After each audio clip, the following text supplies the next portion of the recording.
Good afternoon, everybody, and welcome back. And I am glad to be here, and I'm glad to say it's Thursday. So today, I am very just excited about our presentation today. It's going to be a little bit informal, but it is in recognition of National Prevention Teen Pregnancy Month. So because of that, we felt it very important for someone today to come on and speak about that. I have had the luxury of meeting Victoria. She is one of our Native sisters. In a few minutes, I am going to allow Victoria to introduce herself. The way we're going to kind of conduct the day is going to be a little more informal. We are going to just me and Victoria is going to kind of have a discussion together. I'm going to ask her questions. She's going to answer. She's going to start off with a PowerPoint presentation. And then we will go into our Q&A, and then we'll allow everyone else to do a Q&A. And then Victoria also has something special to end for us all. So I hope you enjoyed today's presentation.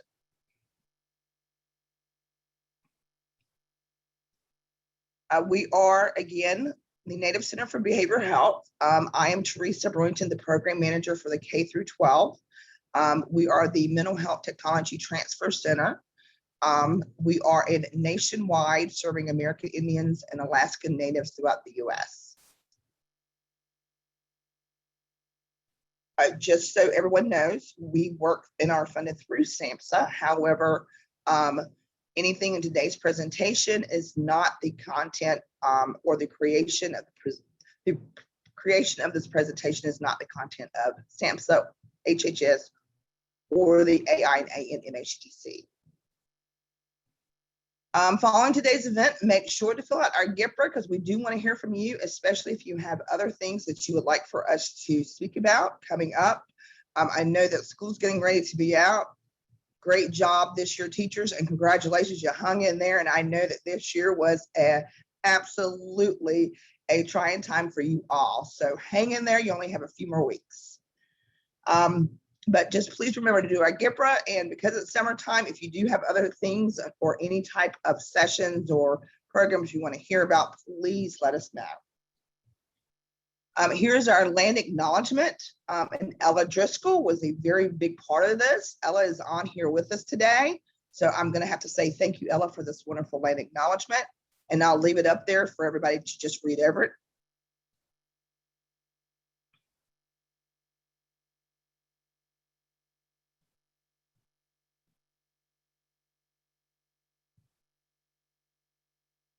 Thank you again, Ella, for this. I think it's wonderful. Just a few rules today. As always, just be mindful. We are recording today's presentation so that we can show it on our website and on our YouTube channel. So just be very respectful about what you put in the chat and what you ask. I do want to see, do we have any consultants on here today?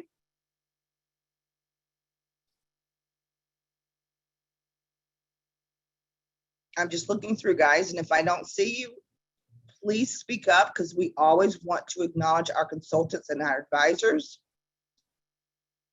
I do see that we have a coworker, so I'm going to have to call her out. Monica Rossi, thank you for being here today.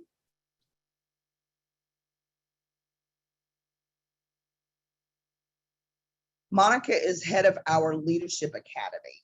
So she works with our Leadership Academy. She does a wonderful job for our center. And I can tell you that the Leadership Academy is known all over the United States. It is a very good program, excellent program. I'm just looking at, hi, Kevin, how are you today? Good. Now I'm going to ask if anybody would like to lead us in either a prayer, a poem, some words of wisdom, a quote, anything that you are comfortable with sharing. And I'm going to give you a few minutes to think about that.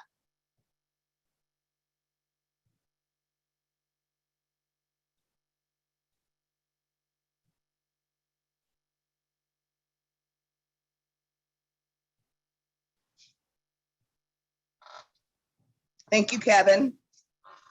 Hi, just my name is Kevin Hale. I'm a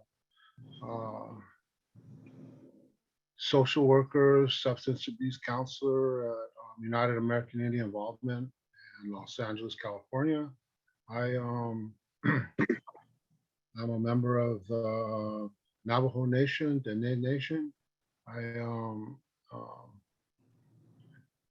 my clan is Kikachini, and I'm born for the Totokoji. I'm I'm just thankful for being here, and I ask Heavenly Creator to always bless um, our life givers, um, first Mother Earth, and all of our mothers and daughters, and nieces, and grandmothers, all of those our ancestors who came before us that continue to give life to our and population to the people here on this on Mother Earth. I appreciate the teachings that continue throughout our lives, the intuition that helps guide us. That's all gifts from Creator for that given to the women of that populate Mother Earth, and there's always good teachings and good and the love, the unconditional love that's always um, helping us to get through those hard times. And I'm just going to say, I would like to sing a song. It's just a song I like to sing. The Navajo words in it is "Walk in Beauty," and it just a prayer song to and an honoring song for women. You know, Mother's Day just passed, and we were able to, give thanks and spend those days, times. I'll remember those who have passed on. And, it's just a good day for me, to celebrate with my sisters. And, and I wanted to thank them all always for being here now. Um, Now that my mom has passed on, my sisters just naturally took their place. It's good to always use them for my personal healing and balance on Mother Earth. So here's a short song. Hey yo, hey, hey yo, hey ho, hey, hey yo, hey, hey yo, hey ho, hey, hey yo, hey, hey yo, hey yo, hey yo, hey, hey yo, hey yo, hey yo, hey, hey yo, hey, hey, was your not show? Hey yo, hey yo, hey yo, hey, hey yo, hey yo, was your not show? Hey yo, hey. Hey yo, hey, hey yo, hey ho, hey yo, hey, hey yo, hey, hey yo, hey yo, hey yo, hey,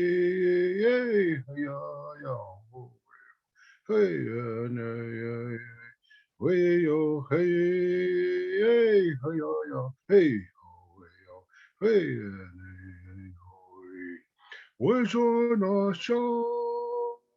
Hey yo, hey yo, hey yo, hey, hey, hey yo, hey yo, where's your not show? Hey yo, hey, hey. Oh, yeah, thank you. Was your not clean? Was your not clean? Was your not clean? Was your not clean? Thank you. Giving me this honor. had to unmute myself, but thank you, Kevin, so much for doing that. I already feel better. So thank you. Culture is healing. I appreciate that. I also wanted to make sure that I acknowledge my coworkers. Kate and Ella have been with me for a very long time, and also Julia, who I don't think is here today, but I just wanted to acknowledge Ella. She's getting ready to graduate. She is one of our Meskwaki descendants from the Saxon Fox tribe. I just wanted to say, Ella, in front of everybody, I'm so proud of you. She is going to law school. So this is another Native woman that I just want to acknowledge in front of the audience, because I absolutely love when I see other Native women, especially because I am a Native woman, just reaching for the skies. So Ella, this is for you. Congratulations. I just want to say I'm so very proud of you, and I know that you're going to go out there and make a world of difference.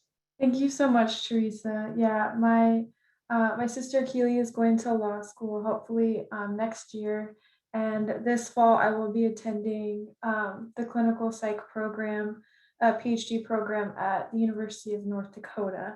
So that is an exciting opportunity through the Native program that they have, Natives into Psychology. So I really look forward to the discussion today, and I just want to say thank you so much to Teresa, and I just want to give a warm welcome to everyone. We're so glad that you were able to make it and listen to our amazing presenter, Victoria.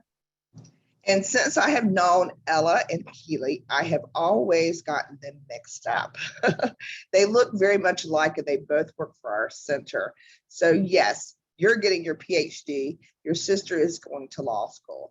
So not only that, you've got two sisters at the same time reaching for the stars. So congratulations to you, Ella, and I've already acknowledged Keely. And I apologize that I got it mixed up. I knew one of you was getting your PhD, and I knew the other was going to law school. But nonetheless, congratulations. You're going to do big things. So, and Kate's fairly new with us, but I did want to recognize her too. She does a lot of work for me behind the scenes, but I know you're hidden behind your camera, Kate, and I just wanted to say thank you very much for everything you do. We do a lot here at our center. We don't just do these speaking sessions twice per month. We do a lot of things, and we have a lot of great, wonderful programs that we have in the works, and I just can't wait to introduce it to you guys. So just stay tuned for that. So does anybody else want to acknowledge a Native that is getting ready to graduate before we get started?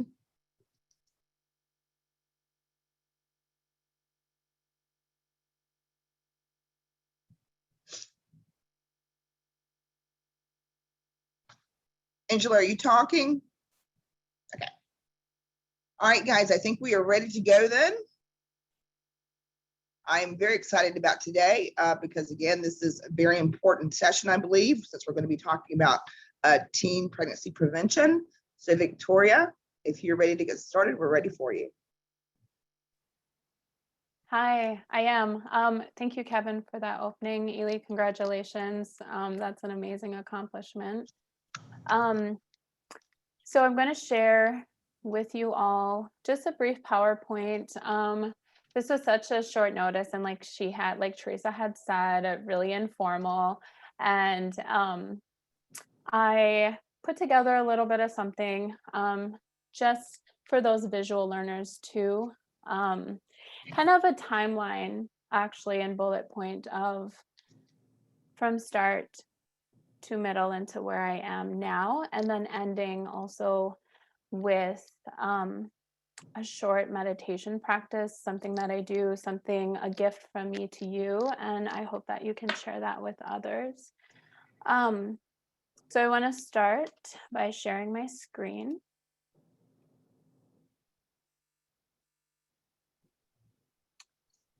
So welcome to Indigenous Motherhood, and everyone's able to see this, right? Yeah, okay. Looks good. Okay.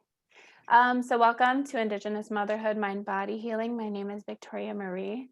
I'm a certified yoga instructor, a life coach, and a business student. I also want to greet you in my language as well. So Hamatakiapi, Chante, Washte, Nape, Chuzapi, Wasichu Ia, Victoria, Imakiapi.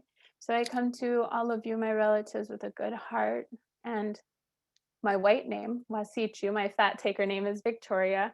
And then Wachihi Mazawiyan is my given name, which means iron plume woman.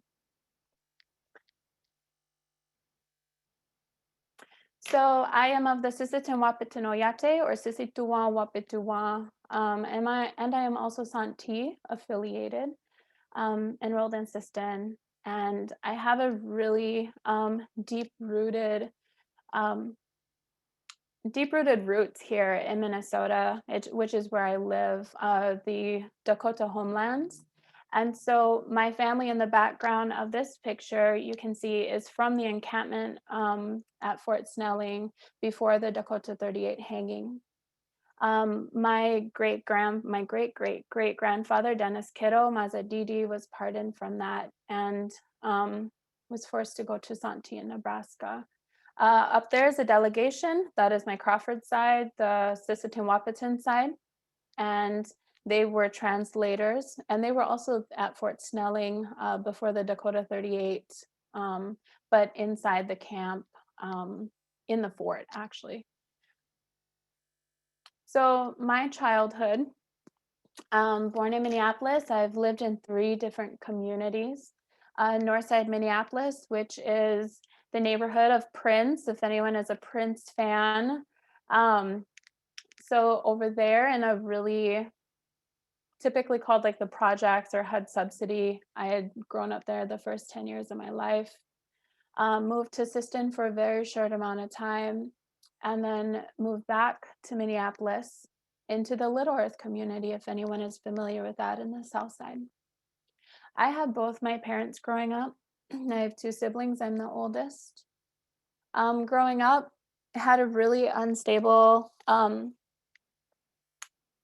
it was really kind of pieced together what my cultural identity was. My family chose Christianity, and the phrase that they used was to put down the pipe and pick up the Bible. And my grandma said that this was to survive. And so it was kind of bits and pieces here and there. And my upbringing, we didn't have everything. There were times where we had maybe just rice and a can of corn or something for dinner. We really didn't have much, but we had each other. At that same time, I had a lot of responsibilities. With that, my mom, she had a really tough and traumatic childhood. And so she wasn't always a stable parent in my life. And my dad was an alcoholic at the time and would work, but he really tried his best to be a good father. So growing up, I felt a lot of, and I've seen a lot of abuse, violence, partying. I know my parents would party and I'd go downstairs, and I remember digging through pockets of their friends passed out, seeing if I could get $1 or 2, and so I can get to the ice cream truck the next day or something. And so that was kind of, my childhood at that time. And so my parents carried their own. My dad never had parents. He grew up on the street, basically raised himself. And my mom was actually abandoned in an apartment building in Minneapolis, and her at 2 years old, and she was found there with her 1-year-old brother. So in my time, and due to instability from my family and that lack of support and their lack of education as well, and parent involvement, there had been some things that had happened to me. And when I had spoke out about them, that had to do with a family member, an uncle. When I was a little girl, it was kind of brushed under the table. Just, we don't talk about this. Don't talk about this, but I'll take care of it. And nothing came of it. And it was just kind of, I didn't really understand what that was. And then when I was 15 years old, and this is when we had moved to Sisseton, I lost my mom, and I was with her when she passed. My mom was a type 1 diabetic. She had it since she was 8. So she not only struggled with her own traumatic issues and being a stable mom, by the time she was able to come into that role of being a mom around 32, it was only about 2 years of her stability, and I lost her at 34 after she had an insulin reaction, and we couldn't help her. And so that was a very traumatic time. When my mom passed, um, we moved back to Minneapolis, and my dad struggled. There was a lot more of, Victoria, you have to do this. You need to you're the older one. You have to do this. You have to be here. And by the time I got back to Minneapolis, I couldn't even take it. I had no one to talk to. I was just told to be strong. Nobody asked how I felt. And actually, when my mom died, as I was holding her hand, when I cried, I was told to be quiet so that I didn't bring too much attention. So I wasn't able to express how I felt at that time. Moving forward, 15 years old, came back. I actually ran away and still kind of was in school here and there. But I ran away, and I actually ran into somebody I knew since elementary school. And I was in between birth control at this time. I did take the initiative because I knew at a young age I didn't feel like I had it in me to be a mom. I don't know how to explain that, but I felt like early on. And I think maybe that had to do with some instability with my own mother too. And so in between birth controls, in between the pill is what it was, the 2 different pills that they had at that time, I ended up pregnant at 16. Um, and it was really hard. I didn't know what to do. I was living in the basement of my son's dad's grandma's. And at 17 years old, I had my son. And but before that, his dad was really physically abusive and had busted my jaw or my lips and pushed me down the stairs while I was pregnant. And so there was just a lot of really awful things that had happened during this time. So after I had my son, I decided to see if I could go back to my dad's. I tried to parent, and it was so hard for me. It was about 3 months after I had my son, and I went to my dad and I said, I just don't want him. I don't know what to do. I don't want him. And at that time, I was still a kid. I really tried. I was a part of Hennepin County parenting groups, teen parenting groups, but it was really just kind of like, hey, show up and you'll get this incentive, like a $20 gift card or something, and we'll help you make things and for your baby. And that was kind of it. There wasn't much else. And then a lot more things happened as I was becoming an adult.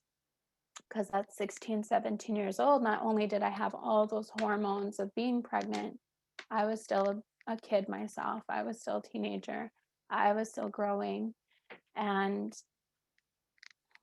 there was so much trauma from my own childhood I felt shame that I had a kid so young and that my son's father wasn't there. I was still grieving my mom's death. I didn't have anything else to do. And, when I went to my dad and I said I couldn't do this anymore, he said, no, you have to now. And this is what you have to do. And I was angry and upset and depressed. And I used to cut, and that would be my way of coping, is cutting.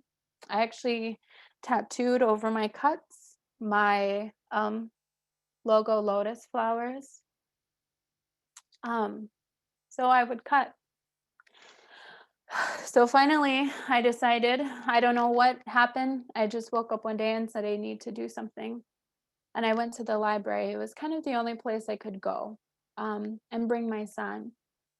So I went to the library and I come across a couple books on meditation, and it led me into yoga, and very whitewashed at that time, but the meditation was pretty basic and simple. And I started to practice, and then I started to feel really good and just kind of be able to breathe and control my nervous system and wind down. And so that's kind of where that inner strength started. That's where that spark started.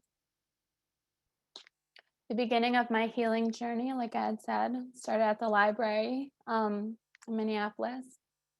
Um, and then I began putting that into practice. And the one thing I learned, because I felt so much shame from being abused, I felt like it was my fault. And I still kind of deal with these sometimes to this day, where I might catch myself if like I'm wearing a dress, or I might feel like I should be covered up. So once in a while, these things kind of still come up. And so I work with myself in that time when it happens. But I forgave myself for feeling that way. And I also went as far as to forgiving that person for what they had done to me.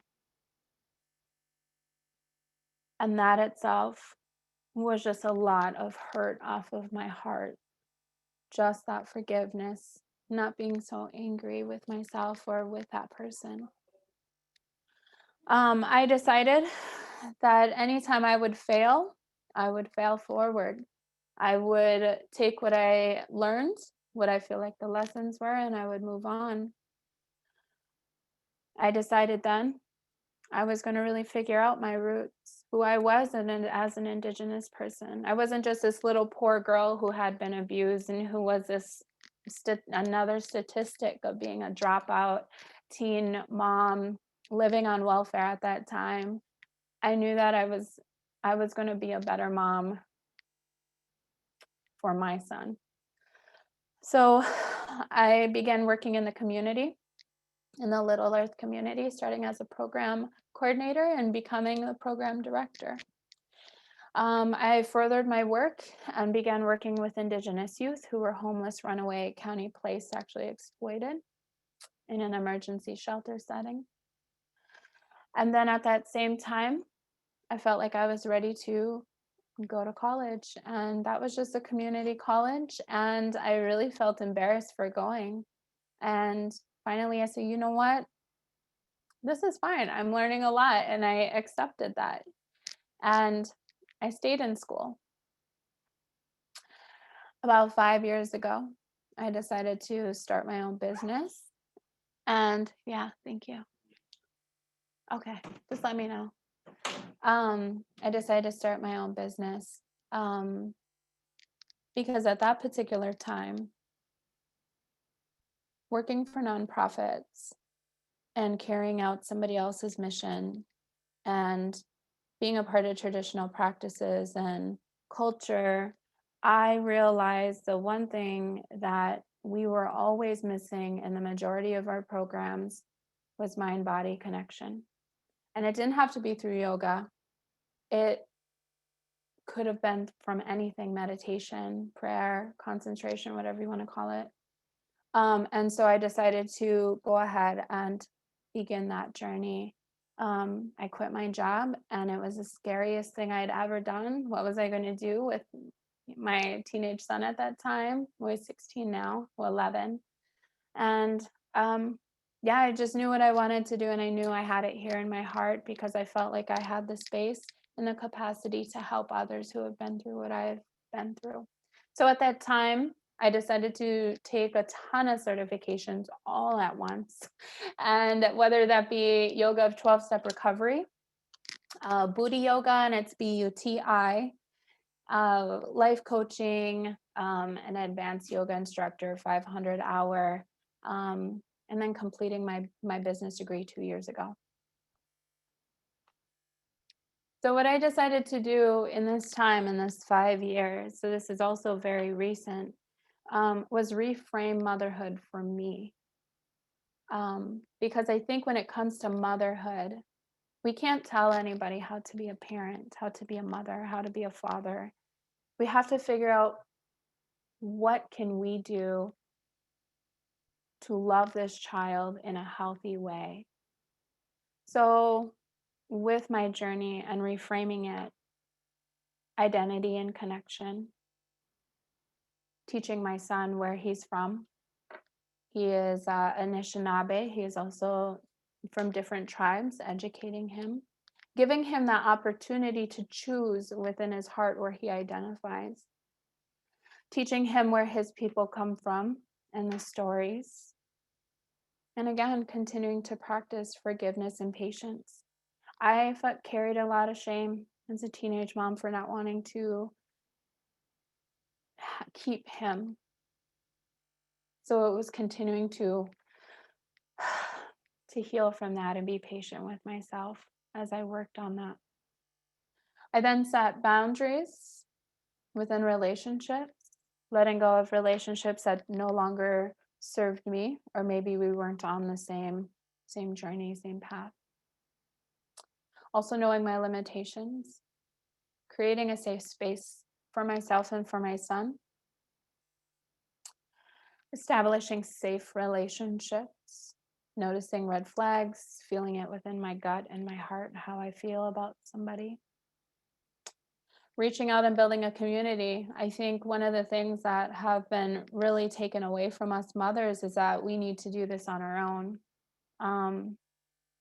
And that we should be independent. And independent looks like a job and taking care of all these kids and still cooking and still being with your children. And for me, I felt like I was going that way and I was losing my mind doing so. And so that's when I decided, okay, when people ask me if I need help, I need to take that or consider it and continue to build that community, right? It takes a child, or it takes a tribe to raise a child.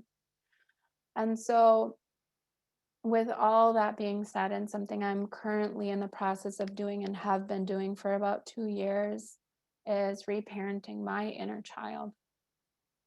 I actually just recently went through hypnotherapy to cope with my mom's death and to grieve in a healthy way. I decided to go with hypnotherapy and went back, and I had told my inner child that I was going to be a better parent to her. And so my teachings as a mother, and this can go many ways, but being open and honest with my son, having those healthy conversations. And also, what do healthy relationships look like? What is he interested in? When those feelings came about, what was he interested in? Is that a conversation he was ready to have? Knowing that that door was always open. And then letting him know there's differences between dating, talking to, being in a relationship, being honest with that person you're talking to, and also those boundaries in that relationship. Talking about hormones, why you feel this way, and about the time frame these things last, brain development, and reflecting is another big one that could go along with those. And then also talking about intergenerational trauma and epigenetics, knowing that we can change some of these things that we have, that we carry within our bodies, and what are some ways that we can heal from that? So if there are any questions, I am completely fine with answering any questions and that conversation between you and I, Teresa, also. And then we can go into the mind-body practice. Or we can do the mind-body practice now and then answer questions.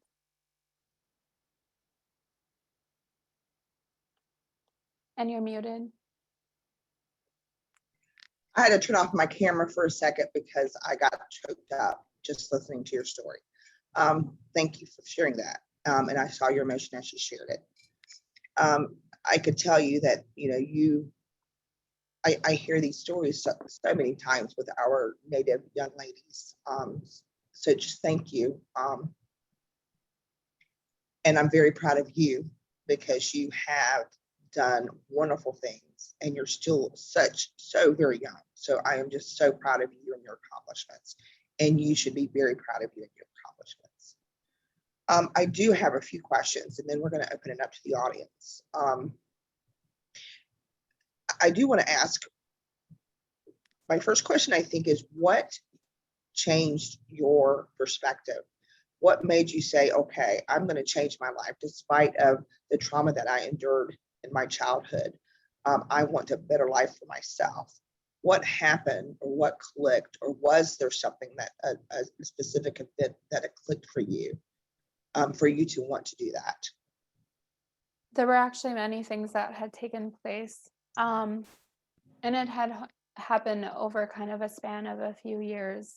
It was a combination of meditation and breath work, and also the amount of love and want that I had to be a better mother.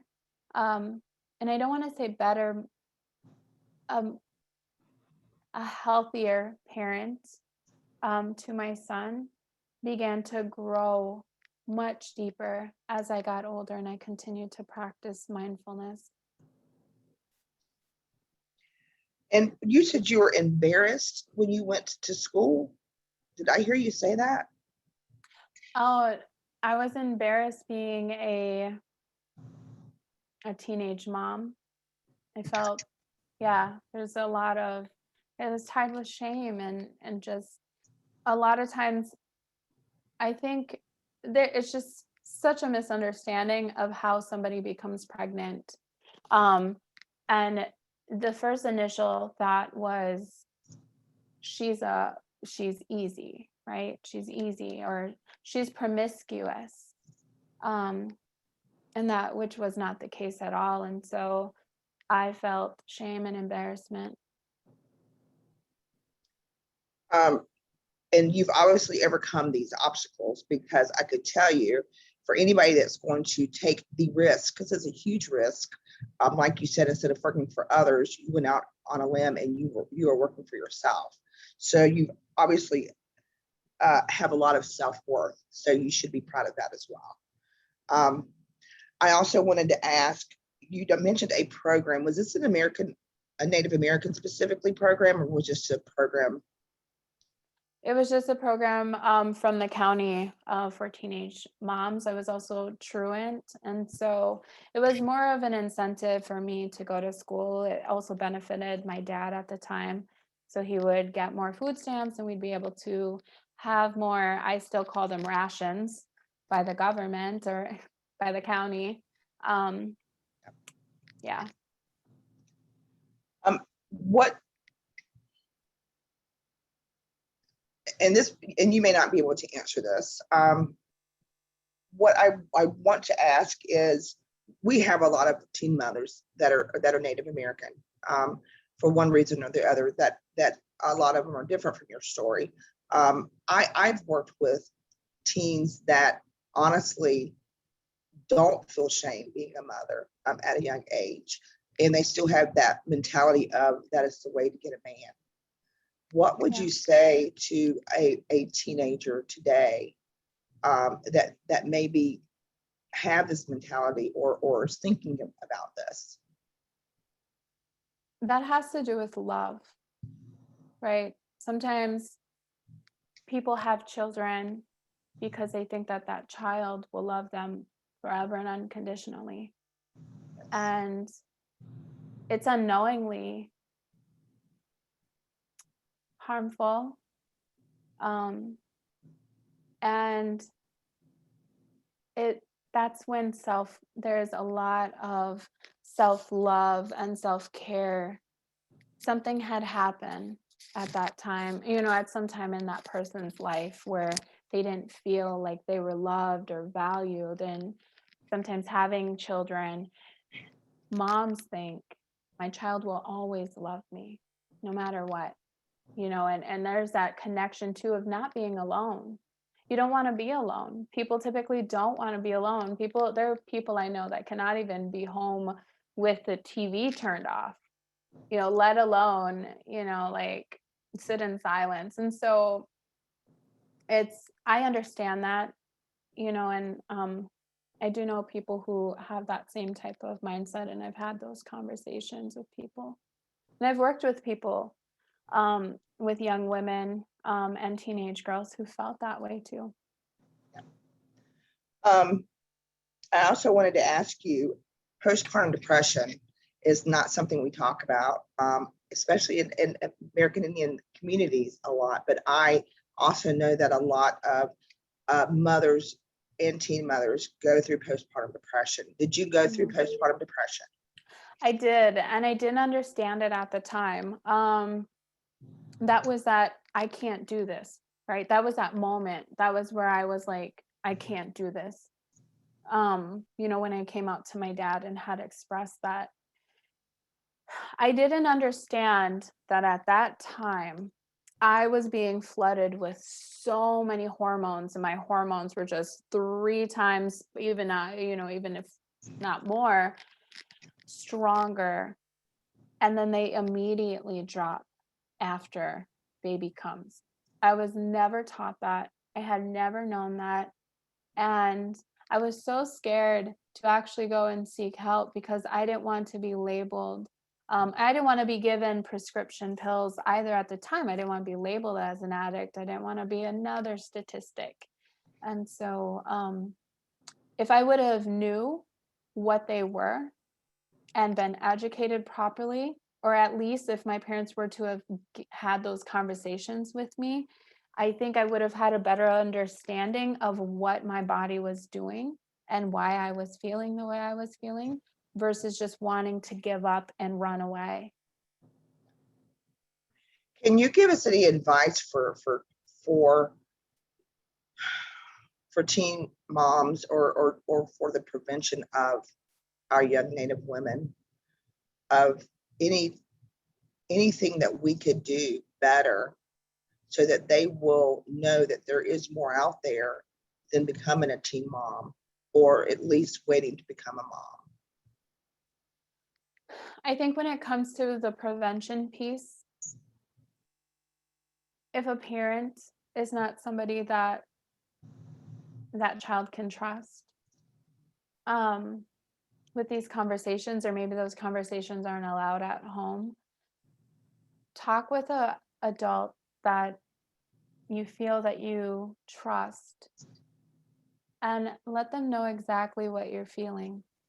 Because when we're growing up, it's all about how we're feeling, right? Like how many of our teenagers are on these mood swings, pretty soon they're up and up and up, and they're angry or they're sad, and then it's just this roller coaster ride. And so being able to speak up and reach out and talk to an adult, there's always that thought too, like, oh, they're an adult, they're too old, they don't know what what I feel like or what I'm going through.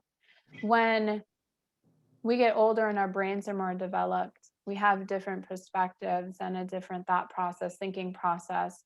And so at such a young age, open up and talk about it. Let people know what you're feeling. Let people know those thoughts that are going through your head. And feel comfortable, or at least just spark that conversation. As a teen mom, and actually my daughter, she is about to join us.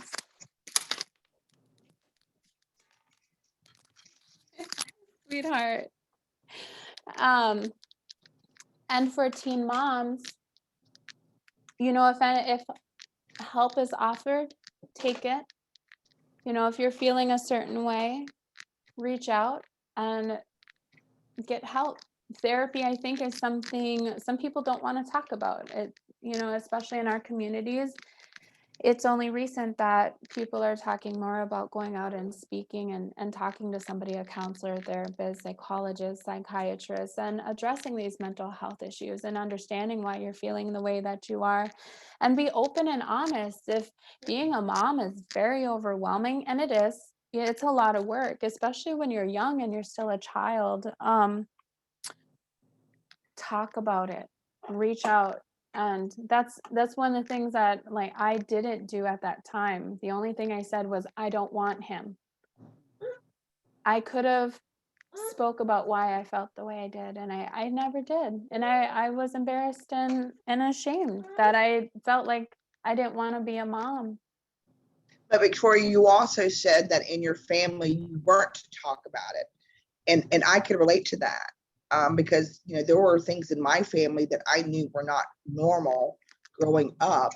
And it was not until I went to college that I realized that it's not just my family. There's other people living like this.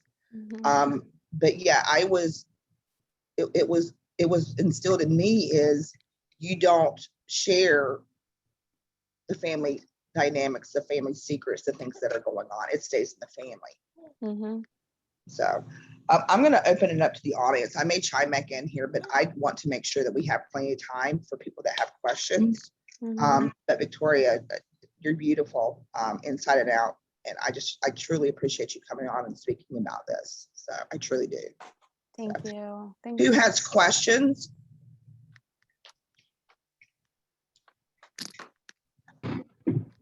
I guess I did. My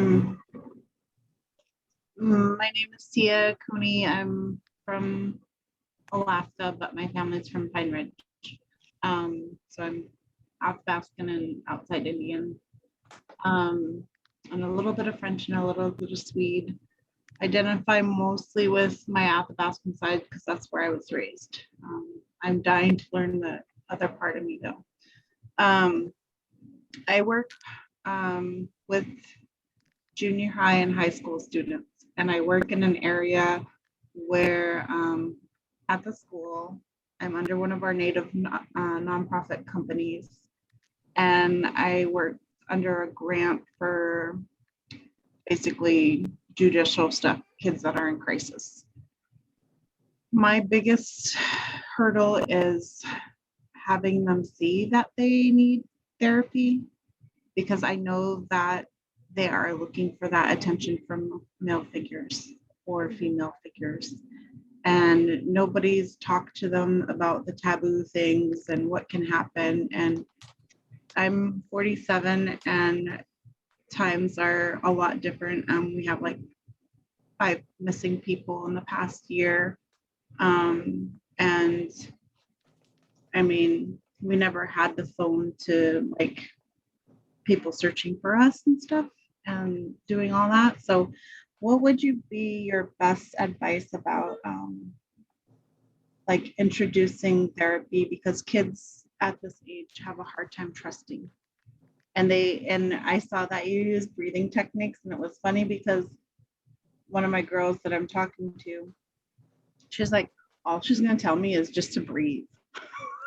And I just busted out laughing because I was like, it's so true. But if you don't, I don't know how to explain it to them to like make a difference, because I know where they're at in their life. I know what they're seeking, and I want them to start while they're young so they don't miss out on so much of their life.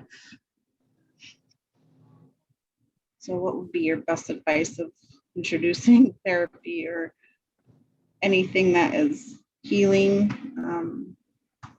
They're all all of them are in denial that they need healing. They don't know that the trauma that they went through is bad, and it's okay that it happened, but we can get through it. So what I do in my class, I'm Indigenous Lotus is contracted I'm contracted as a communications facilitator for Indigenous youth at a high school. And one of the things that we do before we begin any meeting is to first sit, close our eyes if we'd like to, because we have to remember trauma, and then begin to check in and settle in. My daughter is doing a whole thing right now, but so checking in, settling in, feeling like take notice of what you're feeling today. Become aware, of your emotions. Is this temporary? Has it been on your mind? Can we take a break from time traveling for a moment? Living in the past or living in the future, can we come back? And then when we talk about like, oh, just breathing, it's like, why are we breathing? Let's try some breathing techniques and see how you feel. And so you can just even start the introduction of doing something very small and just explaining why you're doing it. And then that will kind of help open up with just that basic awareness of how am I feeling? Why am I feeling like this? And then what can I do about it? And then at time, things will grow, right? Like a lot of times when we're doing our work with such a huge group of youth or students, a big part of our job too is also planting the seed. And so although like we might want to help each and every one of those kids and want them to live the best possible lives, they all have their own path and their healing will come in time. And what our job is to do is plant that seed and to be very open about that and hold that safe space, you know, and then also taking into consideration trauma. So like I do a lot of trauma work. And so where are we placed at in the room? For me, I have to sit in a particular place all the time. And that wasn't even brought to my attention until I started becoming a yoga instructor. I always sit in the far back where I can see the door. Nothing is behind me. I can assess any situation, and I am most likely going to be the last to speak because I want to hear what everybody else is saying first so I can get the feel for the room and how others are perceiving me and themselves. So it takes a lot of, first it's just planting that seed to like really answer your question. Yeah. Thank you. Thank you. Does anybody have a good teen prevention pregnancy program in their community that they want to share?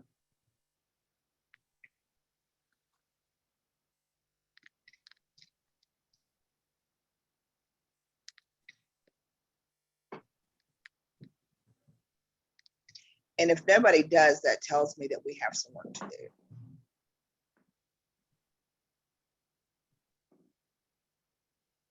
What was that again? Does anybody in the community have what you would say would be an effective teen pregnancy program, prevention program in your community? Not that I'm aware of. Yeah. And then my comment after that was, it tells me we have work to do if we don't. So, because it is very prevalent in a lot of communities, and a lot of the youth that I hear from, is they are looking to be loved, and it is part of that trauma that we endure, and they are looking to be loved, simply looking to be loved, and we think that yes, love from a child or a baby will be unconditional. Who else has questions?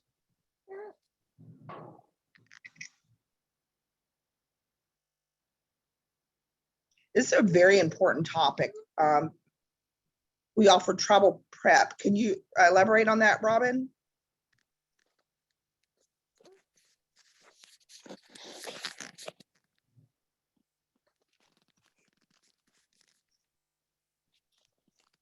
I'm not sure if Robin's on her phone or on. Does anybody know what travel prep is?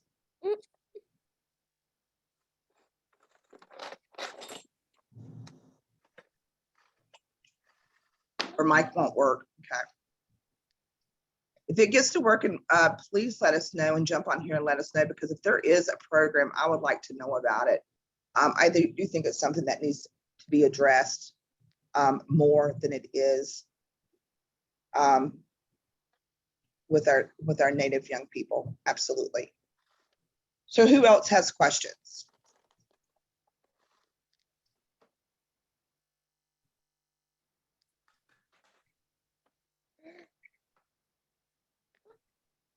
How old did you say that you were when you got pregnant, Victoria? I was 16. 16. Yeah. And okay. And you obviously have other children today. I have two. Yes, I have my 16-year-old and I have my 1.5-year-old.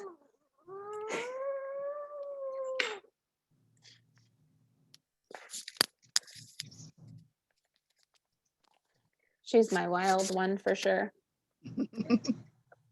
Well, she's beautiful. And she's 1.5? Yes. Yeah. Okay. I'm opening up to you guys. Anybody has questions?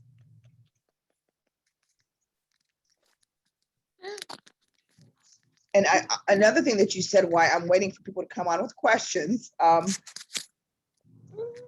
you were able to forgive them. And I just want to say to that, you know, forgiveness is not for them and it's for ourselves. Yep. So that was part of your healing. Okay. Yep. Yeah. And you also Question. mentioned, yes, please. Hi, I just have a question of how did you explain your story to your son as he grew up? Honestly, I felt like my son and I grew up together. Um, and we did walk a fine line of, he referred to me as his best friend. Um, it was something I shared with him because he had to mature at a much younger age. There were some times I was working 72 hours a week for a year. I couldn't afford childcare, and my son would have to stay home um, and learn how to use the microwave, and we just hope for the best so that I could keep a roof over his head. And so unfortunately, my son had to mature at a very young age, and now that he's 16 and he comes off as a very grown adult, we have those conversations and he feels comfortable asking me, you know, hey mom, how did you feel with this? You remember this one time? You know, what happened? And so he asks me questions now. And so I'm open and honest with him as well. And I also ask him to be the same with me too. And I hug my son. I hug him. We say I love you all the time, every time we get off the phone. And that is one thing that I felt like I didn't get enough of growing up. And so I make sure that I always tell my children I love them all the time.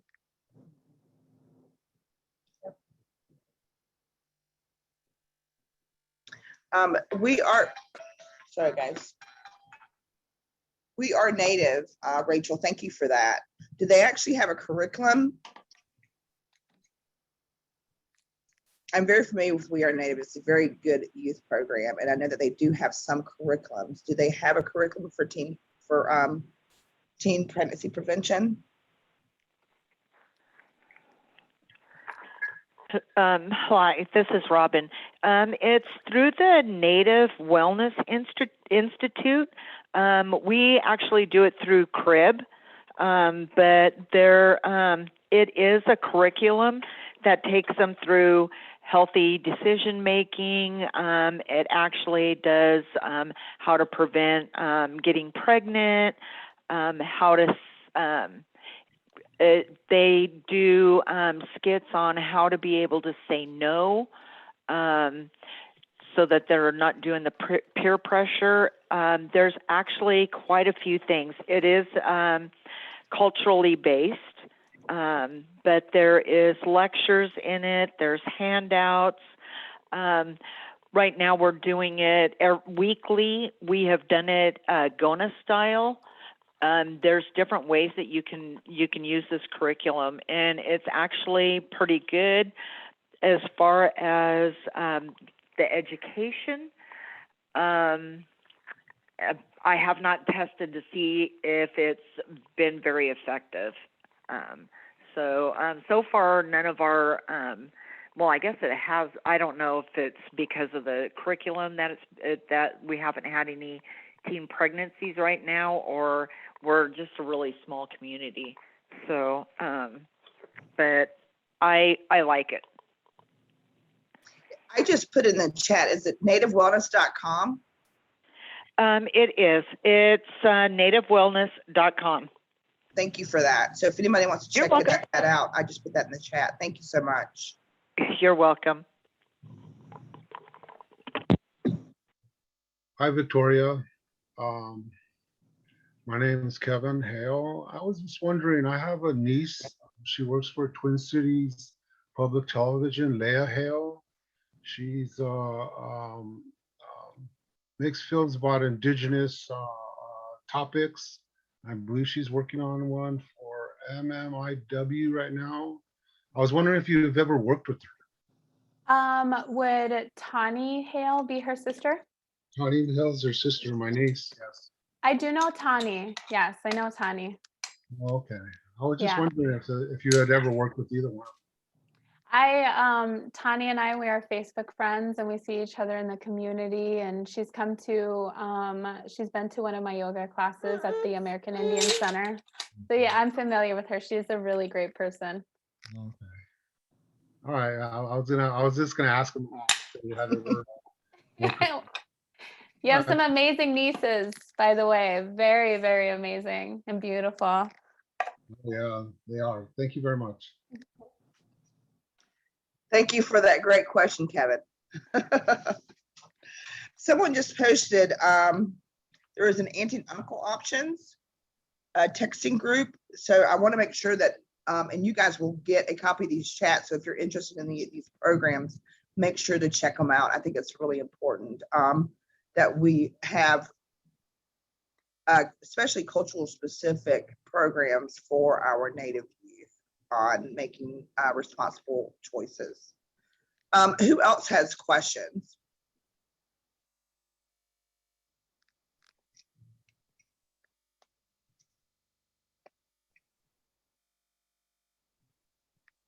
While we're waiting, Victoria, go ahead. I'm sorry, Victoria, I have a question.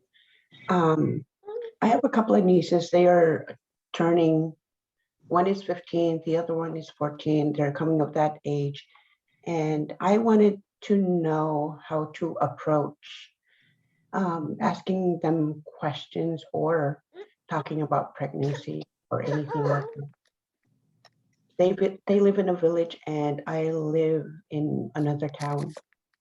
And I always wanted to broach that question with them, but I've always been, I'm not sure how to approach. Before you answer, Victoria Martina, that is a wonderful question. I was going to ask that. And as a parent too, how are you going to talk to your teens about that? Absolutely. Great question. Thank you. That is a really great question. And it really does depend on how comfortable they feel with you also.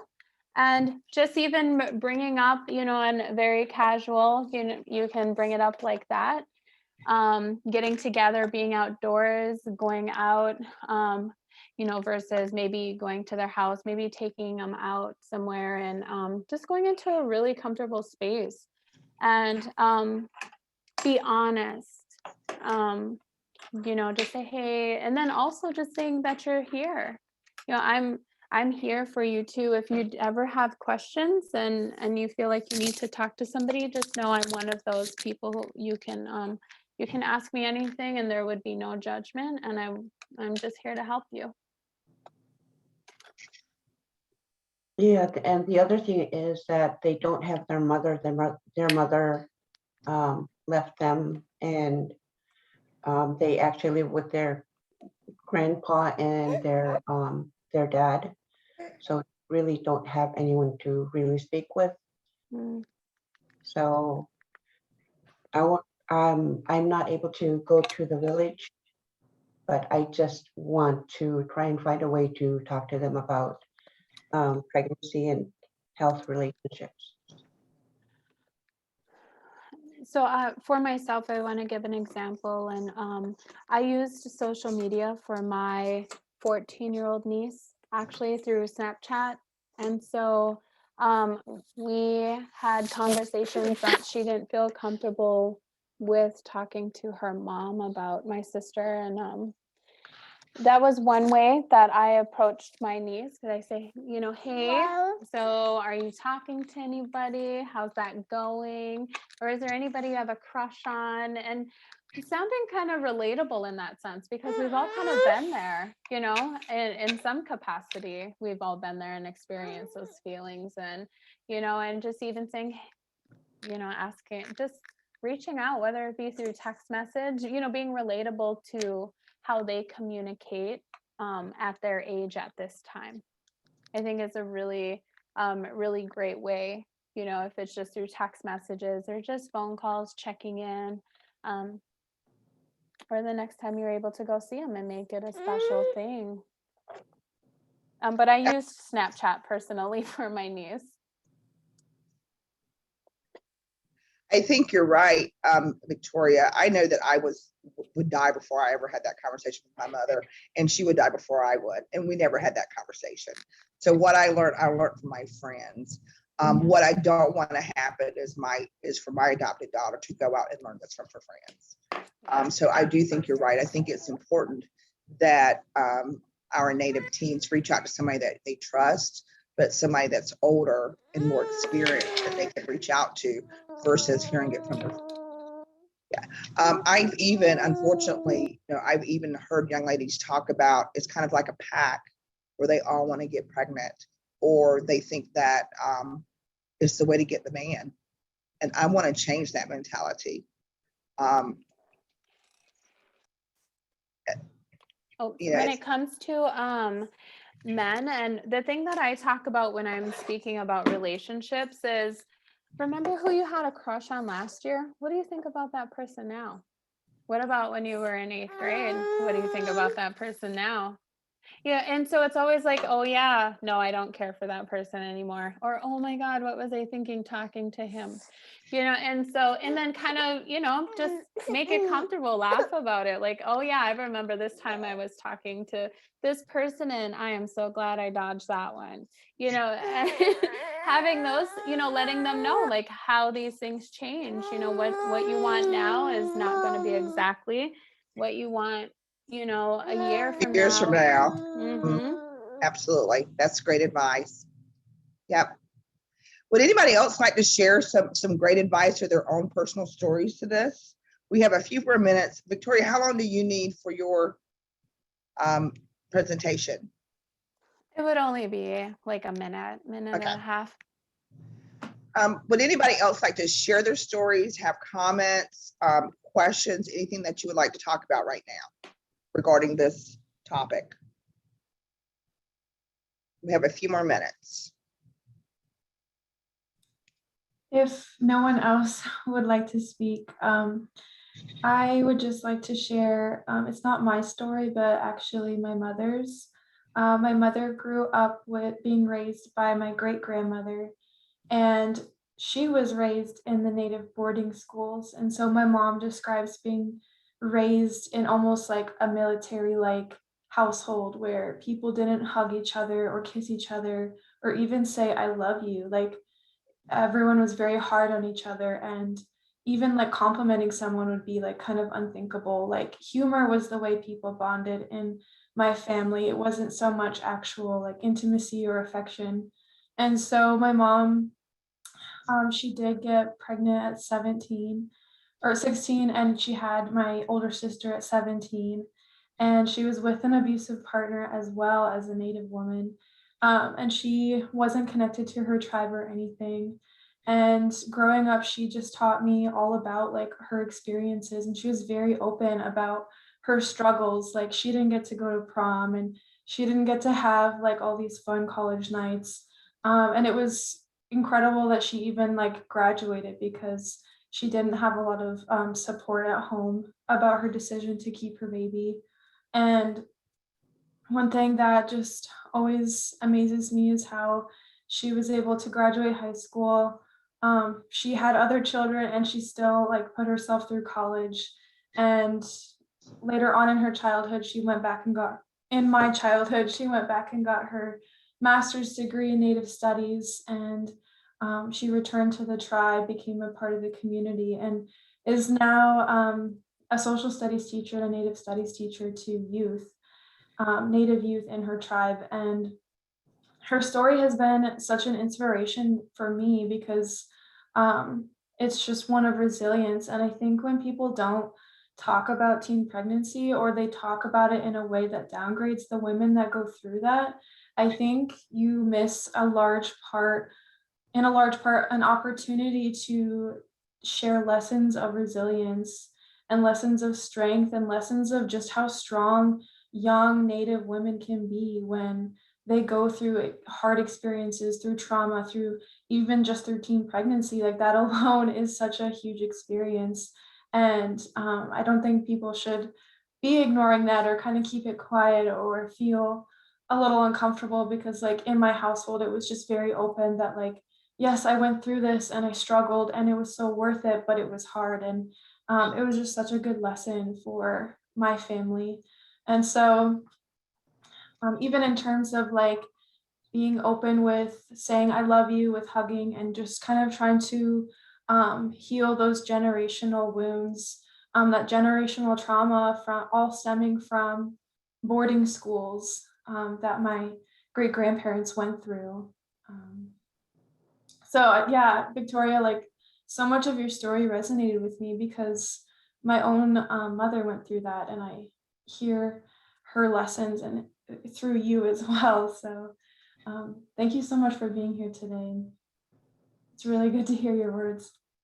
Ella, I have a question for you. Would you, because your mother's children are very successful, would you equate that to her openness in talking to you guys about this and about her experiences? Yeah, definitely.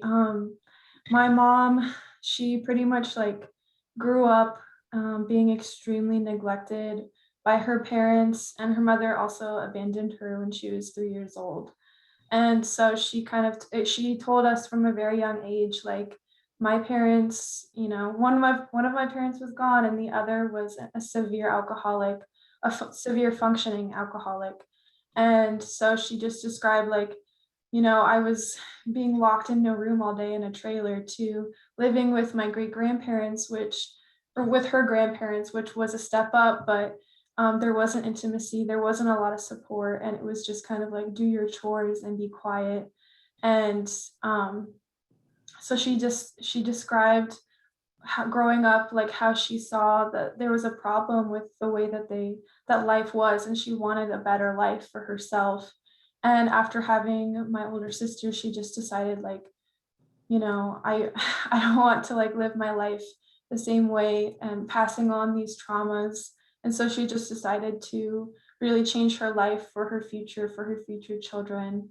Um, and so she's just always been very like headstrong, fiery. So her resilience has just been something that she has definitely tried to pass on to our whole family and all of her children.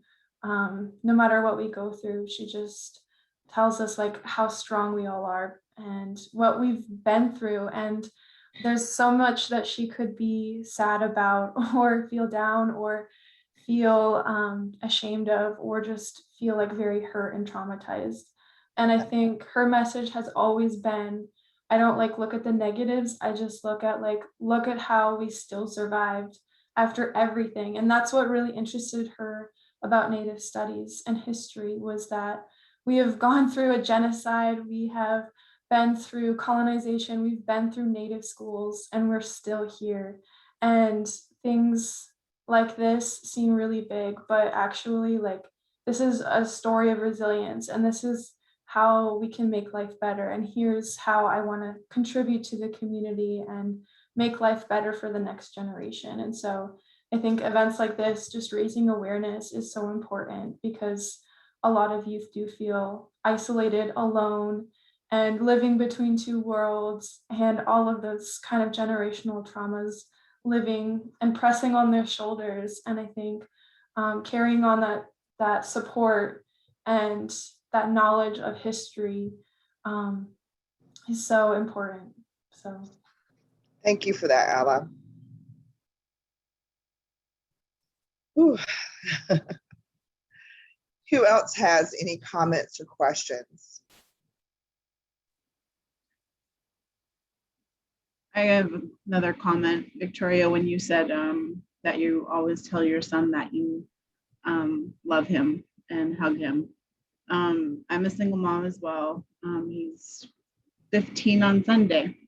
And both parents, I mean, his dad is in his life, we share custody. But one day I realized how he does listen to what I say to him, because I said, well, doesn't your dad say, I love you? And he's like, no, he text messages it to me.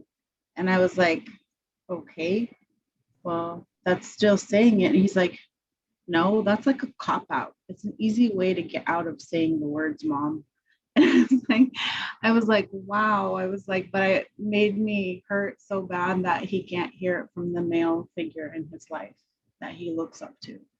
And so, and then another time that I noticed that he realizes that what we do when he comes back to me is I hug him for a really long time. Like I smell how he smells. And one day I was too busy or I was doing something and he's like, hey, where's my hug?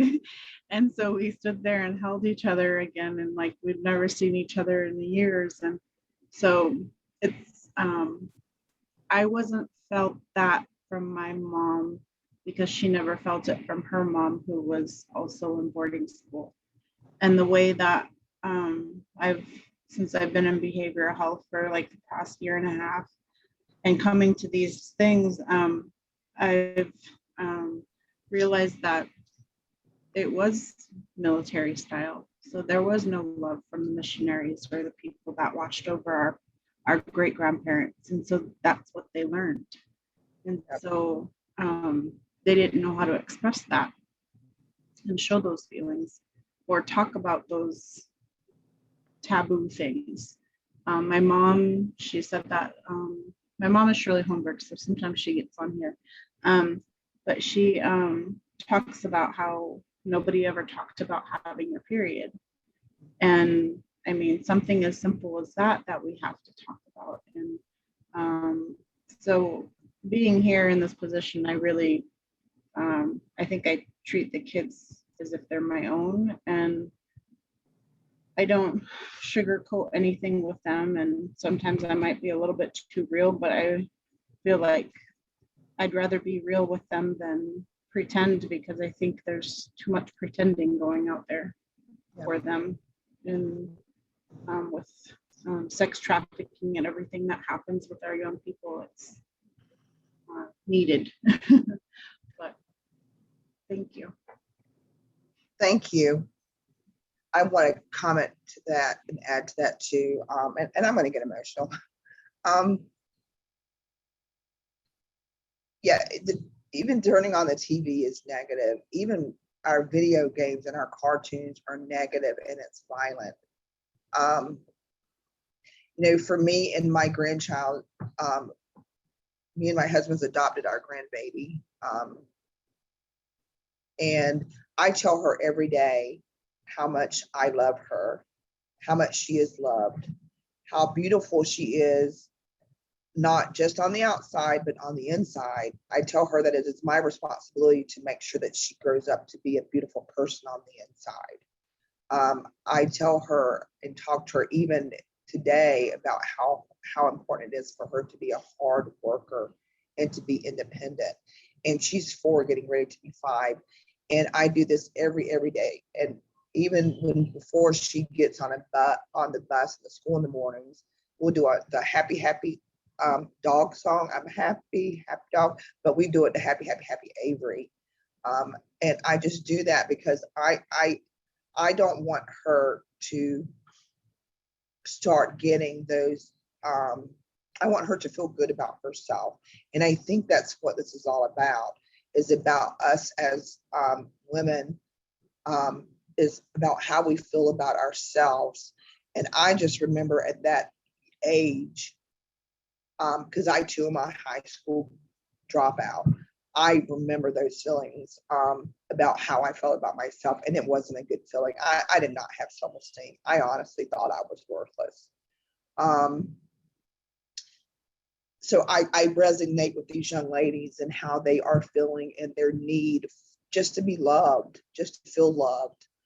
And Ella, you just reminded me, you know, just what your mom had told you, and because of that, you come out of this a success thanks to your mother and her breaking that pattern. So if there's one thing that I know today is I'm hoping that I'm on the right track with my grandbaby. And Victoria, you've touched my heart. So you truly have. And I know that this was a personal experience for you. So I know that it was probably difficult for you coming on here today. So I truly appreciate it.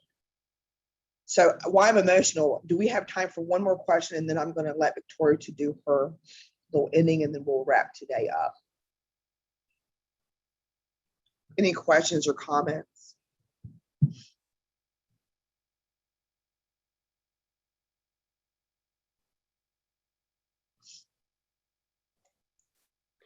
Victoria, this is Martina again. I want to thank you for sharing your story. I really appreciate how everyone else is sharing their story. And growing up, I remember my grandparents or my aunts or uncles sitting at their feet and telling their story. But it was not about sharing up feelings or anything like that, but that feeling of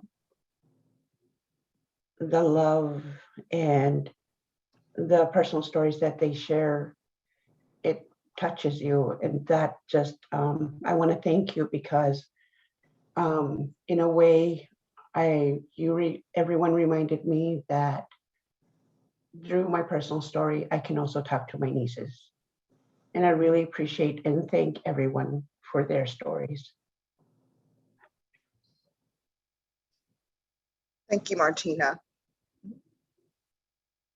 And it's a beautiful story because you're a success, Victoria. It's just emotional because we are reliving our personal stories or stories that are close to us.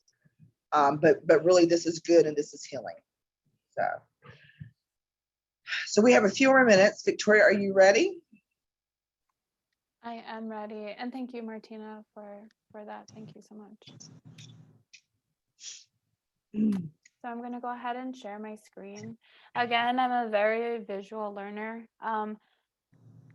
So I am going to put up the screen also for anybody who is. I'm the type of person who can see it and structure it the way that I see it. And so hopefully this will be beneficial for some of you too. Or if you get a bit sidetracked, you have something to go off of. Oh, well, hi, are you bringing me? So we have some friends over here also, besides my daughter. All right, so let's go ahead and sit comfortably wherever you are. If you feel comfortable, you may go ahead and close your eyes. If you sit cross-legged with your legs on the chair, go ahead and connect with the floor.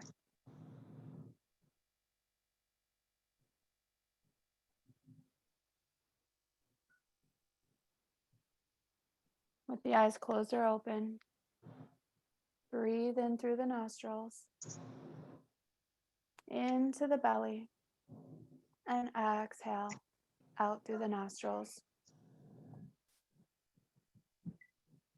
Inhaling again, and as we exhale, we allow our shoulders to relax.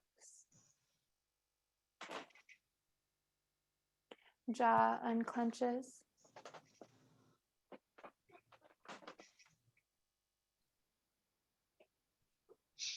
Before we begin any type of movement, we want to first acknowledge the practice.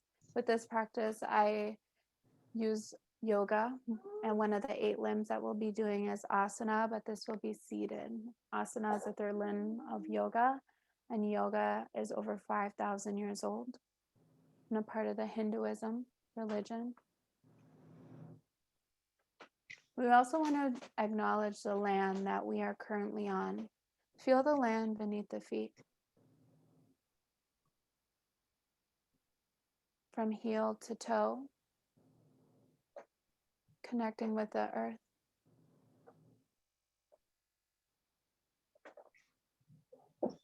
Now, as we feel this connection, we also feel the sky around us, even on the inside in a room. You feel the sky, if there's any light shining in. Invite that into your space.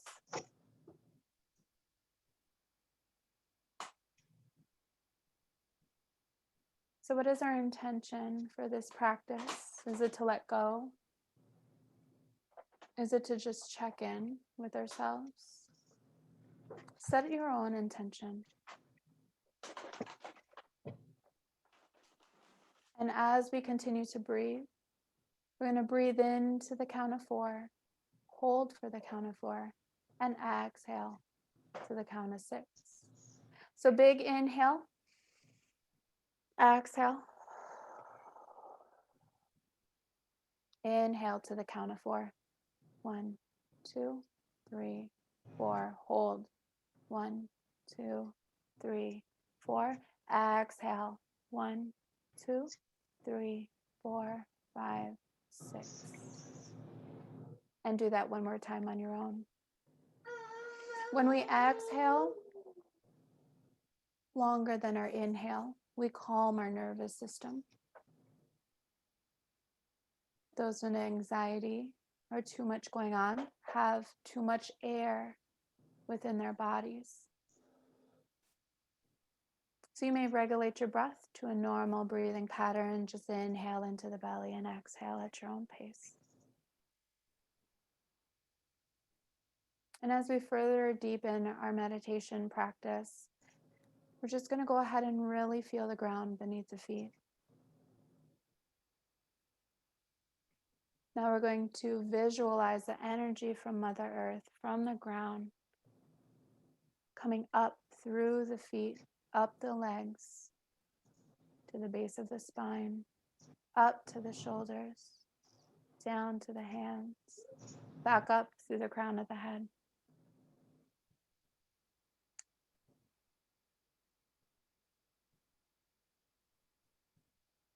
Once we can put that into a visual, begin to extend your roots deep into the earth from your feet. Really feel that connection.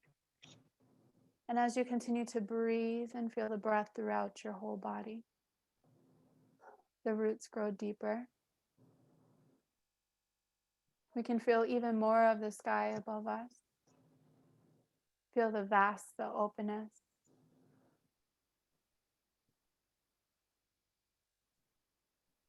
And as we're breathing and we're connecting, begin to visualize each and every one of us in a circle together, coming together, meeting each other where we're at.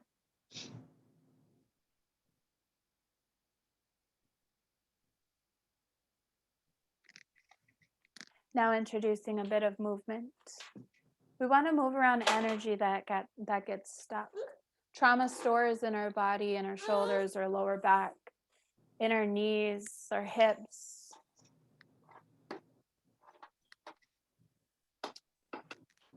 So if you like, you may open your eyes. We're going to take the hands down, fingertips down, pointing down towards the earth. Palms are facing forward. Notice as your arms are going to go up, we're going to feel that energy around the hands, around the fingertips. As we inhale, arms rise. Exhale, hands come together, down to heart center. And one more time, all at the same time, in sync, in circle with each other and connected. Feet connected to the ground, sky above us, breathing into our bellies. Hands lower down. Inhale, arms rise. Pulling all that energy from around us together with the palms. And exhale, bring all that into our heart center. We're going to press all that into our heart space.